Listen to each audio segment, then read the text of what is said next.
Hi guys, Daga Maharaj రీసెంట్గా చూసి వచ్చేసాను ఫైనల్గా.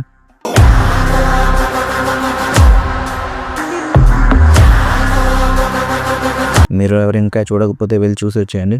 మూవీ చాలా బాగుంది. మూవీ స్టార్ట్ అయితే ఇంట్రొడక్షన్ చాలా బాగుంటుంది. బాలయ్య బాబు మూవీస్లో ఎప్పుడు ఉండే ఆ cult feeling and epic introductions లాగా చాలా బాగుంటుంది మూవీలో ఇంట్రొడక్షన్. ఎస్పెషల్లీ మూవీకి ఇంట్రొడక్షన్ ఇంత హైలైట్ అవ్వడానికి బీజిఎం అయితే మెయిన్ రోల్ ప్లే చేసింది. తమన్ బీజిఎం నెక్స్ట్ లెవెల్ అని చెప్పుకోవచ్చు. ఫస్ట్ హాఫ్ మొత్తం కూడా బాలయ్య బాబు ఆరిజిన్ ఏంటి, అసలు ఏం జరిగింది, ఎందుకు ఈ పాపను కాపాడుతున్నారు, అసలు ఈ పాప ఎవరు, తన స్టోరీ ఏంటి, ఏం జరుగుతుంది, బాలయ్య బాబు ఇంత వైల్డ్గా ఎందుకు ఉన్నారు, ఏంటి అసలు ప్లాట్ సిచ్యువేషన్ అంతా ఏంటి, చాలా ఇంట్రెస్టింగ్గా ఉంటుంది పార్ట్స్ అయితే. అలాగే విలన్స్ని కూడా కొంచెంగా మినీ విలన్స్ నుంచి మెయిన్ విలన్స్ వరకు అందరినీ కొంచెం కవర్ చేసుకుంటూ అందరి స్టోరీస్ని ఒక లెవెల్లో చూపిస్తూ ఉంటారు. మెయిన్ విలన్ని కూడా బాగా ఇంట్రొడ్యూస్ చేస్తారు. మెయిన్ విలన్ ప్లేసెస్ అంతా కూడా స్నోలో, హై ఆల్టిట్యూడ్ ఏరియాస్లో కంప్లీట్లీ ఒక డిఫరెంట్ ప్లేస్ సెటప్ అయితే చూపిస్తారు. అలాగే మన హీరో ఉన్న ప్రజెంట్ సినారియో సిచ్యువేషన్స్లో అతని place completely Ooty, tea estate, greenery, మంచి విజువల్స్ అయితే ఉంటాయి. ఇంకా ఫస్ట్ హాఫ్ మొత్తం చాలా ఇంట్రెస్టింగ్గా వెళ్తూ ఉంటుంది. మంచి ఇంటర్వెల్ సీన్తోనైతే ఎండ్ చేస్తారు.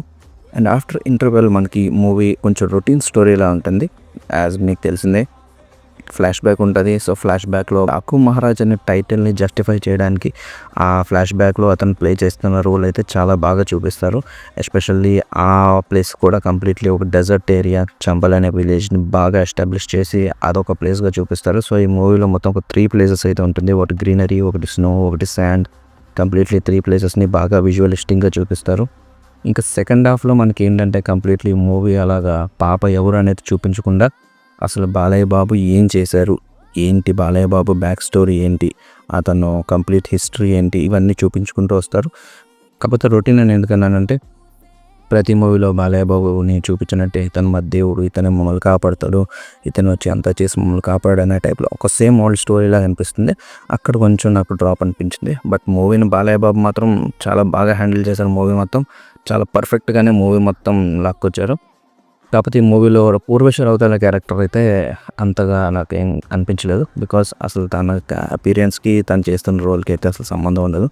కాకపోతే తన ఐటమ్ సాంగ్ ప్లే చేస్తుంది కాబట్టి తనని ఆ రోల్లో ఏదో ఒక రోల్లో పెట్టేయాలన్నట్టు పెట్టేసి చూపించేశాడు. అండ్ విలన్కి కూడా అంత ఇంపార్టెన్స్ ఇచ్చినట్టయితే కనిపించలేదు ఎక్కడ కూడా.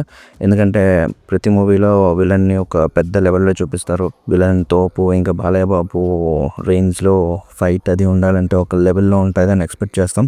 బట్ ఇక్కడ అలాంటి సిచ్యువేషన్ అయితే ఏం లేదు. మనకి కేజీఎఫ్ మూవీలో గరుడని అయితే ఎలా చూపిస్తారు, సో ఇక్కడ అలాంటిది అయితే ఏముండదు.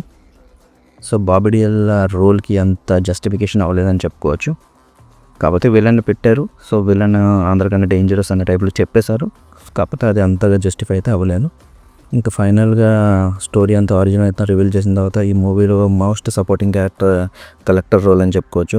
ఫైనల్ క్లైమాక్స్కి వచ్చేసరికి కొన్ని సీన్స్ రిపీటెడ్గా ఉంటాయి. ఎందుకంటే ఆల్రెడీ మనం ఆ సీన్ ఫస్ట్ హాఫ్లో చూసేసాం. మళ్ళీ సెకండ్ హాఫ్లో అదే సీన్ మళ్ళీ కొంచెం రిపీటెడ్గా అలాగే చూస్తాం. సో అక్కడ కొంచెం డ్రాప్ అనిపించింది. ఇంకా ఫైనల్లో విలన్తో ఫైట్ చాలా హెవీగా ఎక్స్పెక్ట్ చేస్తాం.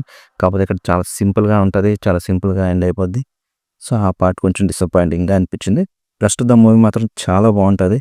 బీజిఎం, మూవీ విజువల్స్ అండ్ మూవీలో యాక్షన్ సీక్వెన్సెస్, ఫైట్స్ అండ్ మూవీలో చూపించిన ప్లేసెస్ కానీ, ఎవరి రోల్కి వాళ్ళు జస్టిఫై చేసిన విధానం కానీ, విలన్ కాకుండా మిగతా వాళ్ళందరూ చాలా బాగా పెర్ఫామ్ చేశారు.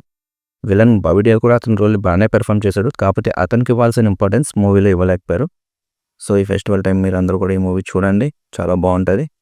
నా సైడ్ నుంచి అయితే ఇది నా పర్సనల్ రివ్యూ. సో ఫైనల్గా ఈ మూవీకి నేను ఇచ్చే రేటింగ్ అయితే 3.5 స్టార్స్. సో మీకు ఎలా అనిపించిందో మీరు ఎంత రేటింగ్ ఇస్తారు కమెంట్ సెక్షన్లో చెప్పండి. ఇలాంటి మరిన్ని వీడియోస్ కోసం మా ఛానల్ సబ్స్క్రైబ్ చేసుకోండి, బెల్ ఐకాన్ క్లిక్ చేయండి. మా నెక్స్ట్ వీడియోతో మళ్ళీ మేము ముందుంటాం త్వరలోనే. సో అంతవరకు స్టే ట్యూన్, బాయ్.